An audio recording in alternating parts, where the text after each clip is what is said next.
Heureux, vous les pauvres, mais quel malheur pour vous, les riches. Vous êtes passés par la mort avec le Christ en Dieu. Faites donc mourir en vous ce qui n'appartient qu'à la terre.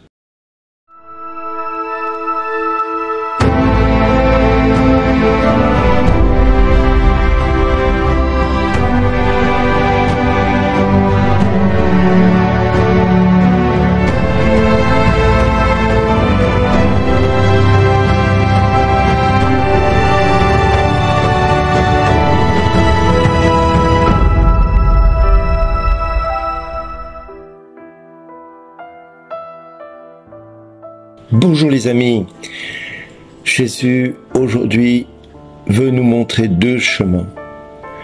Deux chemins, un qui conduit vers le bonheur authentique et l'autre vers un mensonge que le monde nous propose sans cesse et un mensonge qui est de plus en plus populaire dans notre société.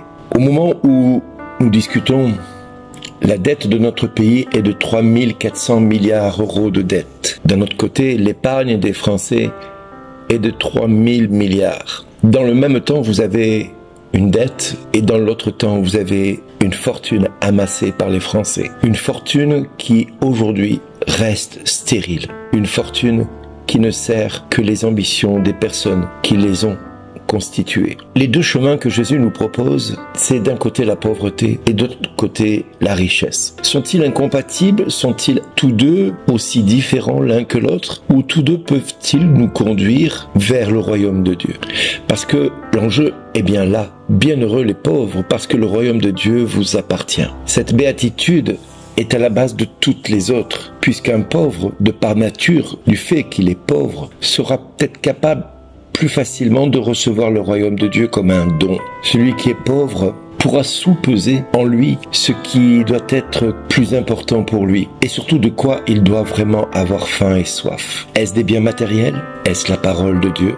Est-ce le pouvoir ou la justice et l'amour de son prochain? Celui qui est pauvre, il peut pleurer parce qu'il se sent rejeté, condamné, dans la souffrance. Il peut se sentir pauvre de telle manière que sa seule richesse sera Dieu. Et à cause de cela, il sera dans la plupart des cas mal compris, voire même rejeté, voire persécuté par ses proches. Le pauvre de par nature va aller chercher l'essentiel pour lui et non pas le superflu. Il ne sait même pas ce que c'est le superflu. Il va se contenter de ce qu'on va lui donner et il va se contenter de Dieu parce qu'il est le seul à le considérer pour ce qu'il est, un pauvre de cœur, un pauvre qui sait que sa seule richesse, c'est au final de connaître Dieu. Mais malheureux, vous les riches, vous avez votre consolation. Oui, effectivement, un riche de par nature n'est pas forcément riche financièrement. Il est celui qui estime qu'il n'a nul besoin de Dieu. Il est riche et autosuffisant parce qu'il pense que son savoir, sa science, sa connaissance, son égoïsme,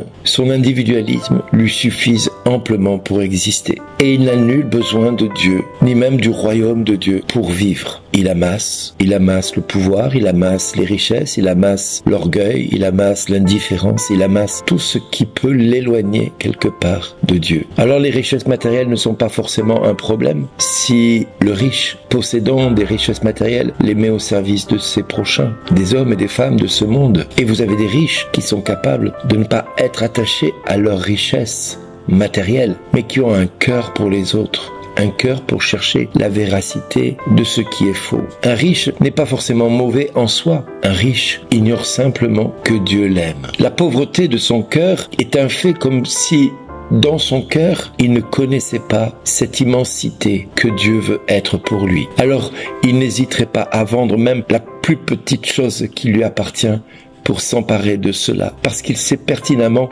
que toutes les autres richesses qu'il a pu amasser, que je citais précédemment, l'orgueil, le pouvoir, le sexe, les biens matériels, l'autosuffisance, l'indifférence, l'égoïsme et les richesses matérielles, rien de tout cela n'a pu combler son cœur réellement. Alors cet homme-là qui découvrira que Dieu l'aime infiniment, n'hésitera pas une seule seconde à envoyer balader tout ce que je viens de citer pour s'attacher à Dieu. Vous avez des hommes et des femmes qui sont pauvres de cœur parce qu'ils sont dans le monde et ils sont perdus dans les méandres de ce que le monde propose. Et vous avez des riches qui ne sont pas riches matériellement mais qui sont dans l'église autosuffisants, indifférents, égoïstes.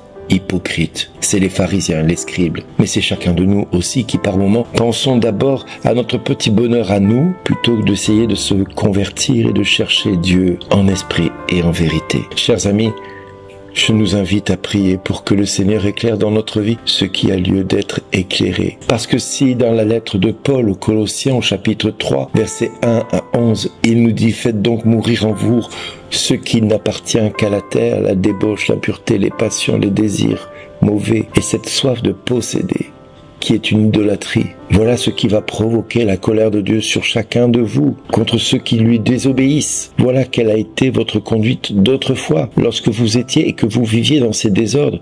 Mais maintenant, vous aussi, débarrassez-vous de tout cela. Il y a des chrétiens qui sont remplis de colère, d'emportement, de méchanceté, d'insultes, de propos grossiers qui sortent de notre bouche, qui sont dans le mensonge et des fois entre nous. De se débarrasser de l'homme ancien qui était en nous et de ses façons d'agir. Parce qu'avec le baptême, nous avons revêtu l'homme nouveau. En tout cas, c'est ce que Dieu espère pour se conformer à l'image de son Créateur, qui est capable de se renouveler sans cesse en vue de la pleine connaissance, c'est-à-dire de l'illumination des consciences. Il est temps, mes amis, plus que temps, de quitter le monde du religieusement correct pour avoir cette humilité du païen, du juif, du circoncis et de l'incirconcis, du barbare et du primitif, de l'esclave, pour vivre en homme libre, c'est-à-dire capable d'accueillir le Christ, car il est tout et il est en tous. Il ne demeure qu'une seule question. Aurons-nous l'humilité de reconnaître que nous sommes bien trop souvent trop riches de ce que nous possédons, pas tant matériellement, mais de tout ce que nous voulons pas laisser de côté pour nous attacher au commandement de Dieu. Tu aimeras le Seigneur ton Dieu de tout ton cœur, de toute ton âme, de toute ta force et de tout ton esprit, et tu aimeras ton prochain comme toi-même. Il n'y a pas de plus grand amour que de donner sa vie pour ceux qu'on aime.